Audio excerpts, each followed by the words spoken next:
Welcome back, everyone, to Driven, the Athens Drive Sports Podcast. It's been a little bit, so I'm gonna call this Season 2.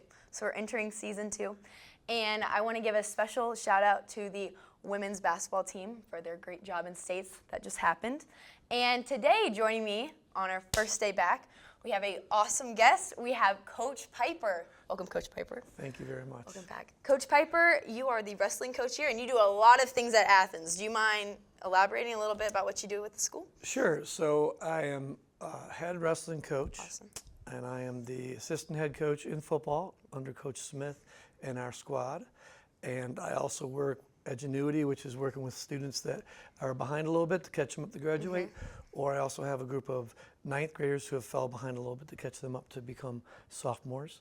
And then I work with the administration on any other kind of activities that I might Coach Pyper, step in. it seems like it's like your job description is coach, etc. You know what I mean? With a lot of other, that's awesome. It's been exciting because I came from a school, I've taught it for around 40 years now, and then I came from a school that was, every student went to college and very high level, and I went from there right to Durham where many of the students struggled. And it was really a eye-opener for me to see, like, oh, how can I impact different people now than I've impacted how to differently than I had before. Right. So, Coach Pyper, I have been blessed with receiving some of your motivational speakers speeches with the cheer team, and that's why having you on here, talking about like motivation. You know, what I'm sure you see all sorts of different types of kids with different type of mentalities.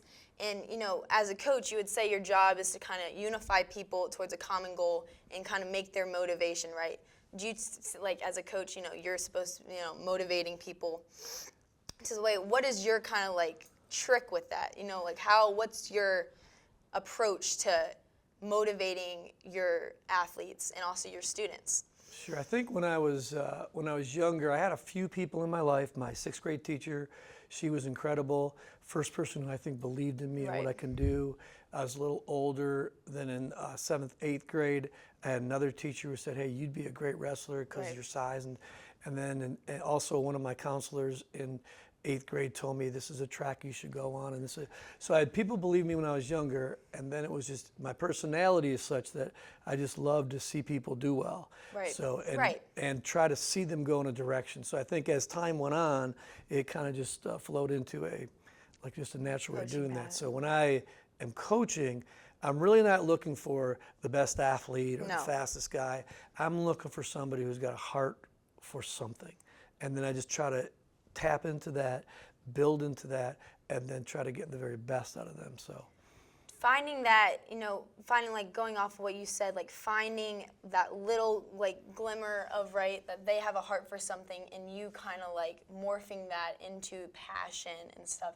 Do you think you can make someone passionate about your sport? Like, if you say someone comes to you for wrestling and they're really just in it for, like, the social aspect, hanging out with your friends, and you kind of notice that they're not really, like, passionate about the sport for wrestling, do you think that, how do you approach that, like, making someone, you think, like, what's your standpoint on that, like, making someone passionate? Yeah, I think people can be misdirected when they come into different sports thinking it's easy or hard or whatever that is. Wrestling is not really a socializing sport. You're absolutely grinding all the time. You're working beyond your limits you thought you could. So I think when you have elite athletes like that, you have to push them in a completely different way and find out what taps into them. So you've got, like, socially how they impact themselves and others around them. You've got physically, do they have any tools to work? Emotionally, are they able to raise themselves to level? What have they been through? What path can you clear that's been really stopping them up and not letting them go? Hamza El-Shwiki. So El-Shwiki was a wrestler a few years ago and literally came into summer school, walked up to the desk and said, I'd really like to get my summer school stuff going. And I said, what are you doing? And I just saw something in his face, and I said, "What are you doing?" He said, "What do you mean?" I said, "You should be doing something with you. You'd be a good wrestler. Why are you failing?" And that moment for him was completely different. He then did come out for the team, and when he came out for the team, he said to me at the end of our first workout, he said, "Coach, I don't know if I want to do this or not. I'm not sure." I said, "Okay, why don't you go back in the hallway with your friends that don't really do much with themselves?" Right. And that changed everything. Next day he came, and that's awesome that you can see, you know what I mean? You saw that, it's almost like you can see things within people that is intrinsic. You know what I mean? Not saying that you have some sort of superpower, but it's almost like a superpower. Well, you know what I mean? In a way.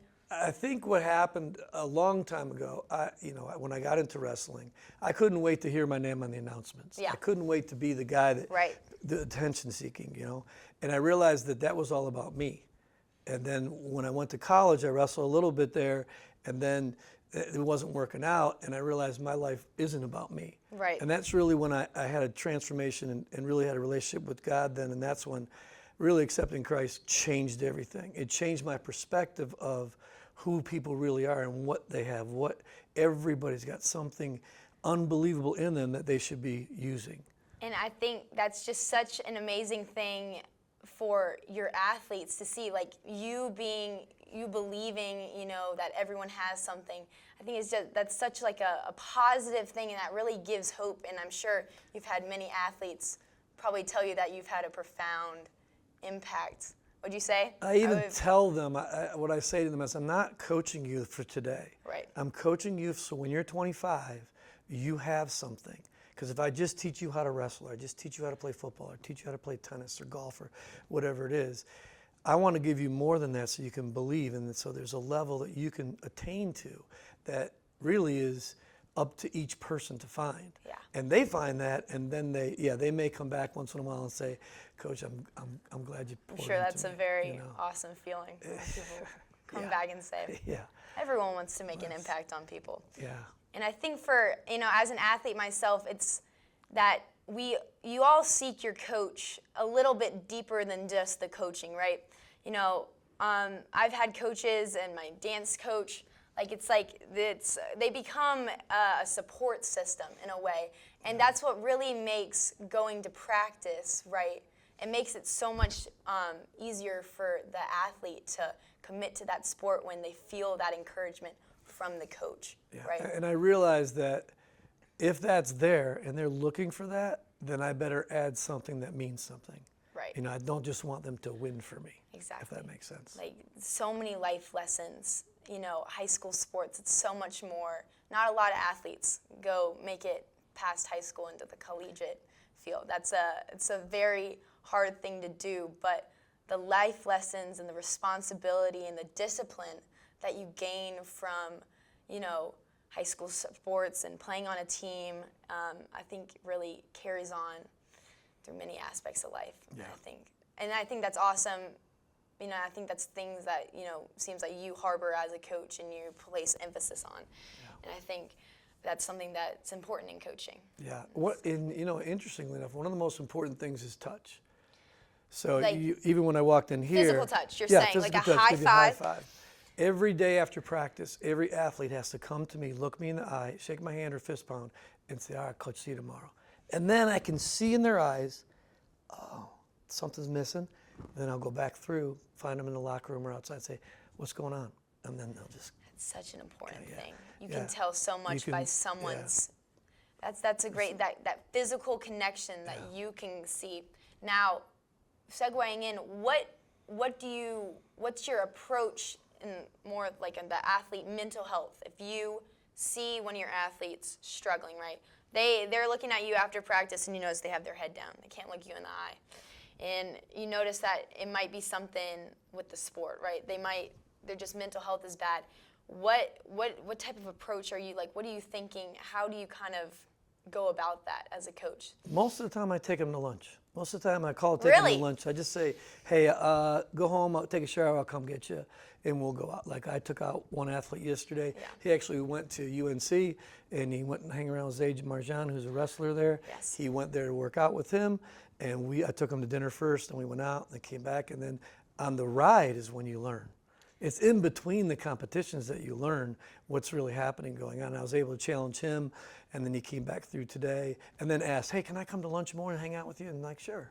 And so you have to let them see themselves and then see value, and then they realize, hey, I can trust that. It's about trust. It's about trust. And I think that athlete mental health has now definitely, as mental health, I think that's one of the greatness of technology and the advancements is that it's such more of a thing that we're noticing, right? People, signs and stuff. And I think that that's an important thing, and I think that's an awesome, going out to lunch, you know what I mean? Like having that relationship with your athletes. And I think doing this 40 years, being around mental health the whole time. Right. Mental health isn't much different than it was 40 years ago. No, it's just how we handle it is a little different. Right. But that mental health piece doesn't change the fact that I'm going to push them. I just love them differently over here. They might need a hug. They might need a shove. They're going to need something, but you don't want to, emphasize only it's going to be okay. No, it's not necessarily going to be okay. Right. We're not going to necessarily fix that in a week. Right. That might take months. When it's somebody who died or somebody who's fighting, arguing, those kind of things. So, but I think being there no matter what. Right. And I will show them like, hey, one of my, kids from 1990 just talked to me. I had one of my former players from actually 1989. He actually came and watched us wrestle. He's in the Coast Guard, and That's awesome. He wanted to come. He drove 100 miles to come see my kids wrestle. My kids were like, really? I'm like, yeah. So they know you're in it for the long haul, and they trust that, and then you get real results, I think. It's that impact that, that goes on, that impact from sports and amazing coaching like yourself that kind of just flourishes people in the best ways. Do you have any moments from your 40 years that you would say that you've seen, any great wrestling moments of like the underdog story? I'm kind of putting you on the spot. No, we've here. had a few. I'm getting a little emotional because those are really important. I can remember one. It was a basketball thing. I also coached basketball, and we had finished the season and lost. And we lost. We were one game away for Final Four, and 1 o'clock in the morning. Knock on the door, and it's Corey. Corey comes in. Then Joey comes. And then I got my 4 seniors sitting in my living room, and we're all just drinking Coke and eating chips and talking about stuff. Right. And those are the guys that still today, like I was doing a podcast for Joey, who was one of my 4th graders from 1985. Oh my gosh. So all these things, though that was probably one of the best moments. Just came because it was the same night. We lost, and then out 2-3 hours later, they're in the house hanging out. Yeah. So Yeah. that's a huge one. Yeah. And then here, like just recently, we beat Gibbons 2 years in a row. Yeah. And the year before, when we won the Cap 6, the year before that, we lost 69-13 to them. And 69-13. And we beat them the next year. And it was just so proud of them, how they locked in to do it. And then someone actually came up to me and said, hey, don't hold on to that trophy too long because we're getting it back. So the next year we went back and beat them again. And we beat them on the very last match when Kion pinned their guy. Oh my gosh. gosh. It was like, the excitement, I bet. Yeah. People going so crazy. that one, the first one was from like my first year as a coach, and that was the most recent. But they'll always come because if you get people to see that they're giving more than they ever could before, the results always come. The process is the key. Nothing happens quickly. Like the process of how people see themselves and build themselves. And wrestling's a pretty individual sport. Yeah, right. So to get them to cheer for each other is pretty fun. Right, making it a team sport. Yeah.